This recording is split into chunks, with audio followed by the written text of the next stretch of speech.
అందరూ జెండా అప్పితే సరిపోతుంది అనుకుంటారు. కానీ ఈ పిల్లవాడు జెండా రంగుల వెనక్కి ఉన్న పనిని నేర్చుకుంటాడు. అప్పుడు అంతా మారిపోతుంది. ఒక చిన్న పల్లెటూరి బడిలో గణతంత్ర దినోత్సవం సందడిగా ఉంది. టీచర్లు జెండా స్తంభాన్ని శుభ్రం చేస్తున్నారు. పిల్లలు దేశభక్తి పాటలు సాధన చేస్తున్నారు. అందరూ వేడుక కోసం ఉత్సాహంగా ఉన్నారు. అహిల్ ఒంటరిగా కూర్చున్నాడు. విసుగు చెంది బోరయ్యాడు. జెండా ఎగురవేస్తున్నప్పుడు టీచర్ అందరినీ ఆపి త్రివర్ణ పతాకం గురించి వివరిస్తారు. కాషాయం త్యాగానికి, తెలుపు సత్యానికి, ఆకుపచ్చ హేదుదలకు. అతను ఇంకా చెబుతాడు, మన రాజ్యాంగం అందరికీ సమాన హక్కులను ఇస్తుంది.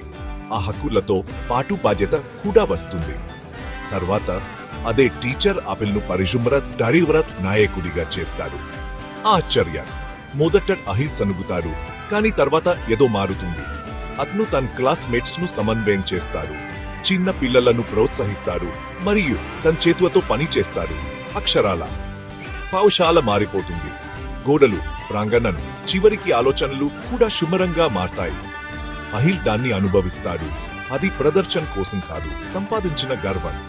ఆ రోజు నుండి అహిల్ ప్రతి వేడుకలో ముందు వరుసలో నిలబెడతారు.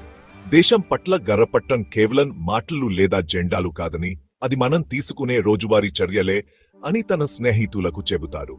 ఇప్పుడు అతను జెండాను చూసినప్పుడు రంగుల వెనుకున్న అర్థాన్ని అతను అర్థం చేసుకున్నాని మీరు చూడొచ్చు.